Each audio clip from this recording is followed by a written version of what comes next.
ये वाला फॉल्ट हर इलेक्ट्रिशियन के साथ होता है, मगर इसको क्लियर करने का नॉलेज बहुत कम इलेक्ट्रिशियन को होता है। देखो, मैंने एक्स्ट्रा कहीं से फेज ले लिया और इस फेज को मैं डायरेक्टली हमारे स्विच बोर्ड की लूपिंग फेज में लगाता हूं, तो आप देख सकते हैं सिर्फ सिंगल वायर से ही पूरे घर की लाइट चल गई, ओनली फेज वायर से। तो न्यूट्रल मेल कहाँ से आ रहा है? और जो न्यूट्रल के अंदर में इस फेज वायर को टच करता हूं तो इस तरह का हल्का शॉर्ट सर्किट होता है, यानी कि कहीं से कहीं अर्थ मिल रहा है। तो अब हम इसको फाइंड आउट कैसे करें? देखो, एक ही वायर से सारा लोड चल रहा है, हमें तो लगेगा अच्छा वर्क कर रहा है यार, कोई टेंशन नहीं है, मगर बहुत दिक्कत होती है, लाइट वगैरह सब कुछ फ्यूज़ होने के चांसेस बढ़ जाते हैं। ये वाला फॉल्ट क्लियर करना बहुत ज़रूरी होता है। तो देख सकते हैं मैं किस तरह से फिटिंग करता हूँ। जैसे कि आप देख सकते हैं एक होल्डर का न्यूट्रल है, ठीक है, होल्डर से आता है अलग से, और एक आता है एमसीबी बॉक्स से न्यूट्रल, और एक आता है सारी जो लाइट है इन सभी का एक न्यूट्रल मैं उतारता हूँ।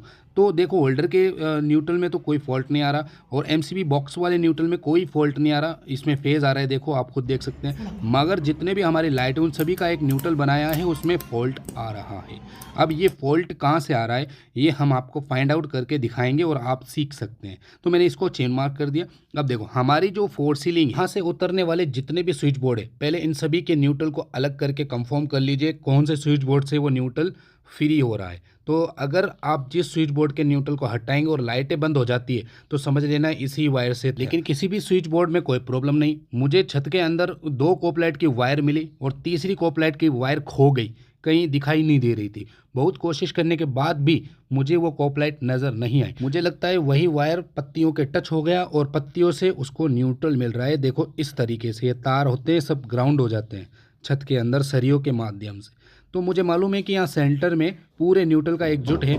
तो मैं थोड़ा फ़ैन को इस तरह से तोड़ दूंगा, क्योंकि जब पंखा लगाते तब भी मैं इसका अंदर गैप तो बनाता ही, वरना क्रैक्स आ जाते हैं, ठीक है। तो इस तरह का मैंने गैप बना दिया। और अब देखो, ये पाइप में खींचता हूँ ना, तो देखो फॉल्ट क्लियर ही हो जाता है, यानी कि कहीं ना कहीं पत्ती के अंदर वो वायर टच हो गया था। तो इस वायर को मैं यहाँ से फ्री कर दूंगा।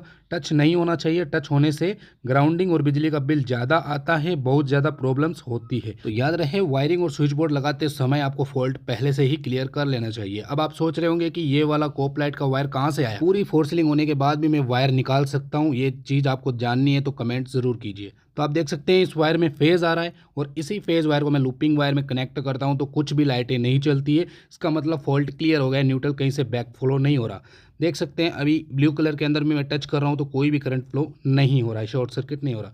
अब काम करेगा ये रियल न्यूट्रल से, ना कि अर्थिंग से। देखो, अब रियल न्यूट्रल से ये वर्क कर रहा है, 100% एकदम सही तरीके से वर्क कर रहा है। वैसे मैंने एक डेडिकेट वीडियो बनाया है, नीचे क्लिक करके आप उस लॉन्ग वीडियो को देख सकते हैं।